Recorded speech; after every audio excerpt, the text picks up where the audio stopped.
A continuación, salud renal y reumatología.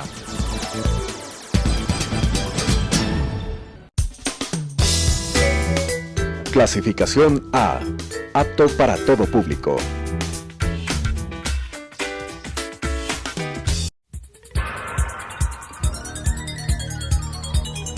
Las opiniones vertidas en este espacio por la producción y dirección del programa son de exclusiva responsabilidad de sus autores y de quienes intervienen en ellos.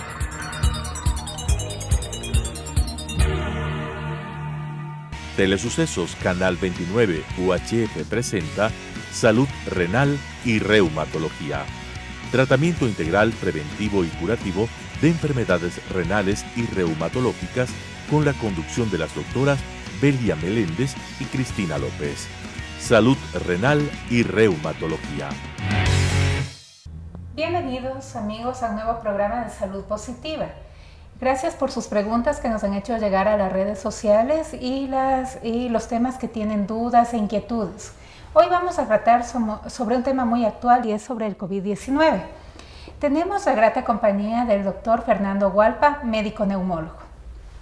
Bienvenido, Fernando. Buenas tardes, Cristina, gracias. Buenas tardes con todos. Es para mí un gusto poder estar aquí y poder compartir acerca de todas las dudas y poder despejar todas las dudas que tengan en general.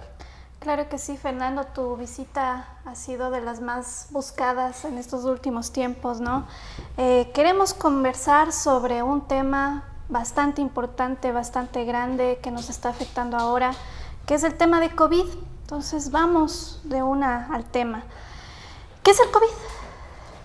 Pues bien, la COVID-19 es una enfermedad que deriva de las siglas en inglés de enfermedad producida por coronavirus. Es una enfermedad producida por un virus que ha sido declarado pandemia desde el año anterior, desde febrero del 2020, y que se ha tornado en un problema de salud pública realmente en el país. Una enfermedad o un virus que ataca al sistema respiratorio y no solo se centra en el sistema respiratorio, sino que ataca a otros órganos, tanto como el corazón, el sistema neurológico, el sistema digestivo. Entonces es un virus que ataca de una forma global a todo el cuerpo, generando enfermedad. Bueno, ya que nos has comentado esto, cuéntanos, ¿por qué el COVID afecta más a cierto grupo determinado de personas? ¿A qué se debe esto? Sí, en general el coronavirus afecta más a las personas adultas mayores y sobre todo a las personas, a los hombres. Se ha visto que hay una predilección por los hombres. Son los hombres los que tienen más enfermedad y más severidad de la enfermedad, que son hospitalizados y sobre todo que tienen mayor índices de mortalidad. ¿Por qué? Es muy probable que sea esto debido a la testosterona y el virus tiene una afinidad por la testosterona y es por eso que, por eso que tiene mayor predilección por los hombres. Aparte hay otros factores de riesgo como los pacientes con obesidad, tienen mucho riesgo de enfermedad y sobre todo de complicaciones, de terminar en terapia intensiva, porque ya de por sí el paciente con obesidad tiene una restricción para la respiración, entonces va a tener mayor afectación en el pulmón. Bueno, cuéntanos qué ha hecho nuestro país para manejar adecuadamente y contener un poco los contagios. Pues en definitiva el sistema de salud ha tratado de lograr el freno de la enfermedad. Las medidas instauradas inicialmente por todos los gobiernos en el mundo ha sido la restricción y el distanciamiento social. Medidas de excepción tomadas inicialmente como el confinamiento ayudaron en mucho tal vez para poder frenar el virus.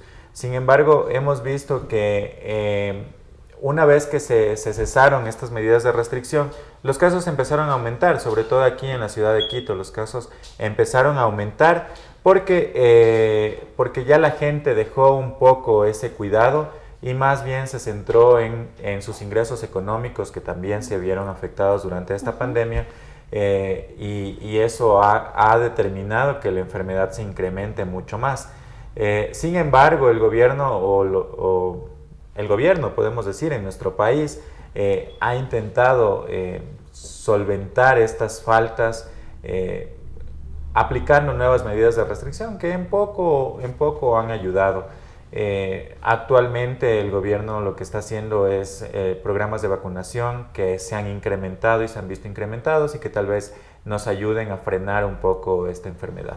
¿Y qué opinas tú sobre estas medidas de restricción que tuvimos solamente de fines de semana en comparación con la restricción que tuvimos en las primeras etapas? Bueno, yo estoy muy de acuerdo en que la restricción debía haber sido completa y no solo parcializada como se llevó a cabo. El virus no descansa, el virus no trabaja solo los fines de semana, el virus no contagia solo los fines de semana. Es de lunes a viernes, es de domingo a domingo y 24 horas al día. Los contagios siempre van a estar presentes.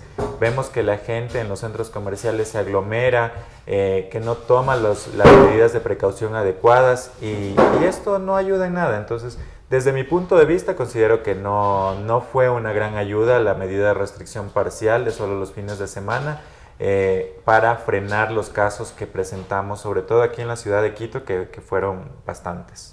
Sí, claro que sí, fueron bastantes. Bueno, y ahora una pregunta que es bastante controversial desde el punto de vista del tratamiento, porque han salido una cantidad de especulaciones en cuanto al tratamiento, que hay tratamientos curativos, preventivos, homeopáticos y tratamientos que son médicos pero que no tienen sustento científico. Cuéntanos, ¿hay algún tratamiento que cure el COVID o que prevenga de una manera efectiva? Pues bien, sabemos que la COVID-19 es una enfermedad producida por un virus. Y en realidad una enfermedad producida por un virus es una enfermedad autolimitada. Nuestro cuerpo se encarga de frenar la enfermedad por medio de nuestro sistema inmunológico. Entonces, desde ese punto de vista, hasta la actualidad no conocemos un tratamiento específico para frenar el virus. Sin embargo, lo que se ha utilizado es tratamientos para curar las complicaciones que presenta la infección por el virus. Formación de trombos, disminuir el proceso inflamatorio. En los pacientes que ya requieren ventilación mecánica o intubación, pues conectar al ventilador es la medida de subsanar esto. Hay muchos tratamientos actualmente que se aplican por médicos o por no médicos, entre medicina alternativa y medicina tradicional. Sin embargo, es importante tomar en cuenta que los estudios que tenemos, ninguno de ellos ha sido validado al 100% como tratamiento. Entonces, ese ha sido uno de los mayores problemas para tratar la enfermedad, porque no tenemos con qué defender a nuestro organismo o con qué hacer que el virus disminuya su carga viral para evitar todas estas complicaciones. Bueno, esto es muy importante debido a que, bueno, yo he visto recetas de pacientes que han tenido COVID, que han sido tratados en domicilio, que tienen hasta 10 fármacos en una receta, N-acetilcisteína, ivermectina, antibióticos, protectores gástricos, y realmente ninguno de esos es un tratamiento que haya sido probado, que haya sido avalizado y que muchas veces desencadenen otro tipo de complicaciones. Y en realidad sí, es sorprendente porque cuando uno acude a valorar a un paciente que ya ha sido visto antes, es verdad encontrar recetas de 10 medicamentos en un paciente que tiene COVID leve, hasta más de 10 medicamentos en un paciente con COVID leve. Y tenemos que recordar que la severidad del COVID se ha clasificado en tres partes, que es el COVID leve, el COVID moderado y el COVID severo. El COVID leve en realidad no necesita mayor tratamiento más que manejo analgésico y manejo antiinflamatorio, controlar la fiebre, controlar el dolor, y no necesitamos nada más. Muchos médicos tal vez con falta de conocimiento han optado por utilizar antibióticos, pero no es la medida porque es un virus, no es una bacteria, por lo tanto no necesita antibióticos. En el COVID moderado probablemente ya necesitamos hospitalización y es ahí cuando necesitamos antibiótico. Antes de prescribir un tratamiento, recordar que muchos de los esquemas de tratamiento contienen antibióticos, contienen corticoides y contienen anticoagulantes, pero no va para todos los pacientes. Debemos cerciorarnos con exámenes de que haya un proceso inflamatorio muy alterado para poder decidir utilizar corticoides. de que haya riesgo de formación de trombos o de coágulos para decidir iniciar anticoagulantes, que haya riesgo de infección para decidir utilizar antibióticos. Entonces, no a todos los pacientes tenemos que poner el mismo esquema de tratamiento. Primero, debemos verificar los riesgos, estratificar los riesgos y decidir cuál es el tratamiento que va a utilizar el paciente. Claro, esto debe quedar sumamente claro, la idea de que el tratamiento debe ser individualizado para cada paciente. Y bueno, te iba a preguntar del hidróxido de cloro. Dióxido de cloro. Dióxido de cloro que hemos visto que muchos pacientes piden que se les administre y realmente es un tema muy complejo y de controversia. Muchos médicos han decidido optar por el uso de dióxido de cloro. No es una medicina tradicional, de hecho no es un medicamento el dióxido de cloro, entonces no tiene que ser tratado como tal. Hay médicos que defienden su punto de vista del uso de dióxido de cloro, pero ninguno de ellos basado en un estudio científico y con aval científico que evidencie su beneficio. Recordar que la medicina está basada en evidencia y que debemos basarnos en eso para decidir un tratamiento del paciente. No en lo que hemos visto o en lo que tal persona ha visto utilizando cierto producto como el dióxido de cloro. Realmente el uso de dióxido de cloro puede traer muchas complicaciones y nosotros las hemos tenido en pacientes hospitalizados, pacientes que han tenido daños del esófago por la quemadura por el dióxido de cloro, daños en el propio pulmón por la quemadura del dióxido de cloro y la inhalación de los vapores. Recordar que el dióxido de cloro emana un vapor que se va hacia la vía aérea y que produce quemadura también en la vía aérea. Hemos visto pacientes que se han recuperado y que se ha insistido en el uso de dióxido de cloro, que los familiares han utilizado dióxido de cloro y son pacientes que luego se complican porque ya hacen daño pulmonar y realmente ahí es cuando ya no hay solución, ya no hay vuelta atrás y los pacientes terminan mal. Eso desde mi punto de vista no avala el uso de ningún tipo de estos tratamientos porque no tienen una prueba científica que nos sirva para poder determinar su uso y decir vamos a usar esto porque a la gente le ha hecho bien. No hay ningún estudio que lo avale. Claro que sí, no podemos defender algo que no tenga evidencia. Yo he visto también complicaciones no solamente en vías respiratorias y digestivas, sino también cutáneas. Una reacción grave, muy grave a nivel de piel, un paciente completamente con su piel brotada, con lesiones, que hizo prácticamente una alergia a este producto. Entonces yo creo que no podemos promover ni seguir pensando que esto es un medicamento. Primero que no es un medicamento y que aparte de que no se ha comprobado la efectividad ni en el tratamiento ni en la prevención, tiene efectos adversos como tú los mencionaste, entonces es más el riesgo que el beneficio, ¿no? Creo que más peso tienen los efectos adversos más que un beneficio. Más que el beneficio, y eso definitivamente hace que no conste dentro de los tratamientos y es por eso que muchas organizaciones no han permitido su uso en nuestro país. El ARCSA, que es la entidad que gobierna el uso de nuevas terapias, no lo avala porque no tiene ningún estudio científico que verifique su necesidad y su efectividad. Bueno, ahora, ¿qué medidas son efectivas para detener el contagio? Pues es importante, tres son las medidas más efectivas para poder evitar el contagio, que es el distanciamiento social, el uso de mascarilla y el lavado de manos. Eso es algo que toda la población debe conocer, que son las 3 medidas más importantes y no se deben olvidar nunca. Vemos cómo en las noticias muchas personas se reúnen, hay reuniones familiares, reuniones sociales, las fiestas del barrio, las fiestas del conjunto y no hay ningún distanciamiento en ese tipo de reuniones, entonces hay que ser sinceros que en ese tipo de reuniones no hay distanciamiento y ese ha sido uno de los graves problemas para que los casos se incrementen al 100% en los hospitales y que terminemos con hospitales que no tienen disponibilidad de camas, que no tienen disponibilidad de camas en terapia intensiva, disponibilidad de ventiladores. Ya el factor humano o el recurso humano lo tenemos porque existimos médicos en los hospitales que trabajamos de manera exagerada o sobre el tiempo que tenemos para tratar de ayudar, pero son cuestiones que salen de nuestras manos. No tener camas ya sale de nuestras manos y como personal médico a veces nos vemos atados de manos y sin poder ayudar. Entonces, este es lo primero. Y luego el uso de mascarilla, una buena mascarilla, ¿no? Tratar de usar la mascarilla adecuadamente. He visto mucho cuando vienen los pacientes a consulta y se les va a revisar la boca, la faringe, y se les pide que se retiren la mascarilla. Los pacientes lo que hacen es tomar la mascarilla de adelante, saber que eso no se debe hacer. La mascarilla se debe retirar de las orejeras y nunca tocar la parte de adelante. Utilizar alcohol, gel, lavarse las manos adecuadamente, recordar que las manos se deben lavar durante un aproximado de 40 a 60 segundos, el uso del alcohol gel de 30 a 40 segundos y de manera adecuada, y eso es lo que va a ayudarnos para prevenir en cierto punto la enfermedad.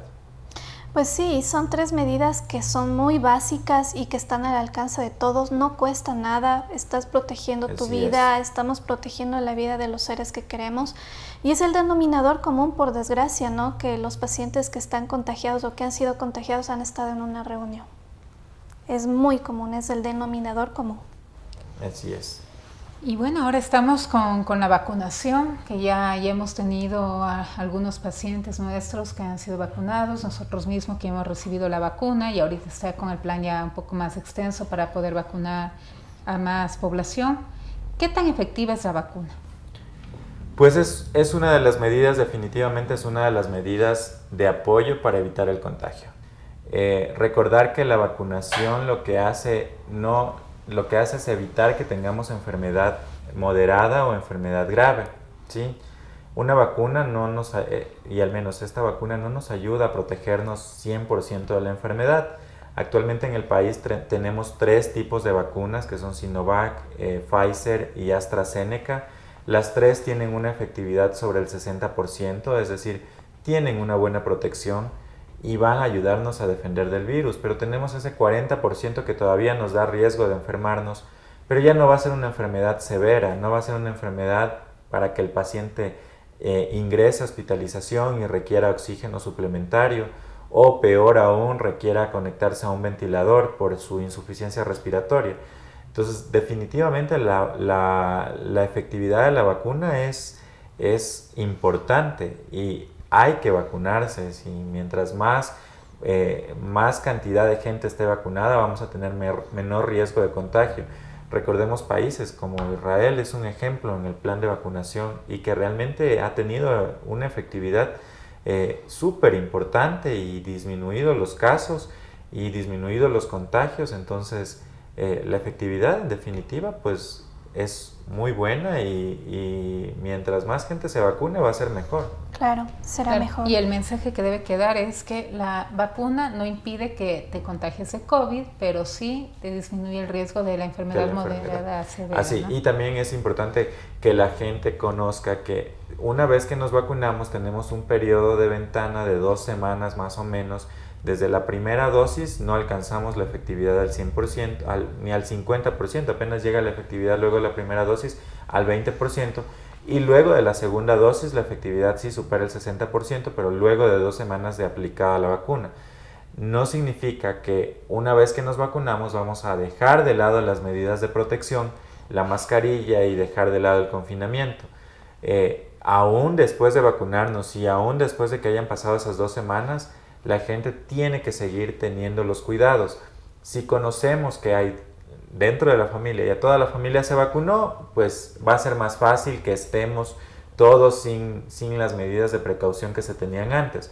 Pero si hay gente que no se ha vacunado, debemos seguir manteniendo las mismas medidas de precaución porque vamos a seguir teniendo ese riesgo de infectarnos. Yo he notado que la gente después de la vacuna tiende un poco a relajarse, que inclusive dice, ya no es necesario tener las precauciones y ya no quiero usar la mascarilla porque me agobia. Entonces llegan a la consulta con la mascarilla mal puesta, el momento que tú dices que les vamos a examinar, cogen la mascarilla de forma inadecuada. Es común. Entonces la pregunta es, ¿vacunado puedo dejar de usar la mascarilla? En definitiva, no tenemos una población libre de virus, entonces no se puede dejar de utilizar la mascarilla. Solo si dentro de la familia, dentro del círculo o la reunión en la que estamos, todos están vacunados, así como nosotros que estamos los 3 vacunados, sabemos que tenemos esa protección, podemos estar en ese contacto sin mascarilla. Pero si vamos a salir, tenemos que estar con la mascarilla puesta. Si vamos a compartir con otras personas que no han sido vacunadas, tenemos que estar la mascarilla puesta, y esa es nuestra barrera de protección para evitar contagiarnos por el virus. Bueno, y en el caso de que ya tengamos un contagio o de que alguien se contagie de COVID, ¿cómo saber si requiere o no requiere hospitalización esta persona? Pues es lo que les explicaba anteriormente. Es importante conocer que tenemos tres clasificaciones en cuanto a la severidad del paciente leve, el paciente moderado y el paciente severo. Entonces, el paciente leve es un paciente que va a tener síntomas típicos como fiebre, algo de dolor de cabeza, dolor muscular, actualmente un poco de gripe. También se ha visto que los pacientes tienen algo de gripe. Esos son síntomas leves. Depende mucho de la percepción. A veces uno tiene pacientes y dice, no, es que me dio el COVID y me dio muy fuerte. Pero muy fuerte son los días de fiebre, es el malestar y el dolor muscular. Desde esa perspectiva, cada paciente lo percibe de una manera, pero no termina siendo un COVID severo ni un COVID moderado. El COVID moderado es el paciente que ya requiere necesidades de oxígeno suplementario para poder oxigenar adecuadamente. Entonces, es ese paciente el que muy probablemente va a necesitar hospitalización. Hemos visto, y también yo en algún momento he tenido que manejar a algún paciente en domicilio con oxígeno, pero con flujos bajos. Entonces es muy probable que no tengamos no tengamos la disponibilidad de hospitalización, por lo tanto toque manejarlo en domicilio, pero con flujos bajos de oxígeno.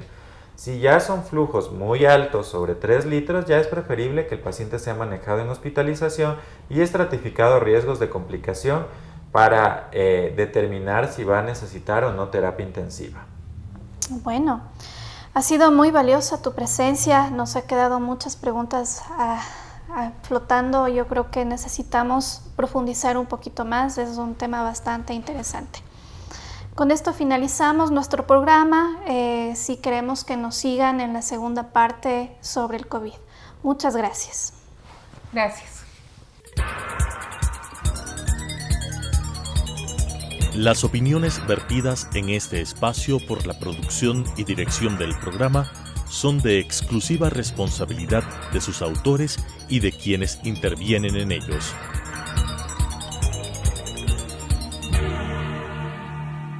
Telesucesos Canal 29 UHF presentó Salud Renal y Reumatología. Tratamiento integral preventivo y curativo de enfermedades renales y reumatológicas con la conducción de las doctoras Belia Meléndez y Cristina López. Salud Renal y Reumatología.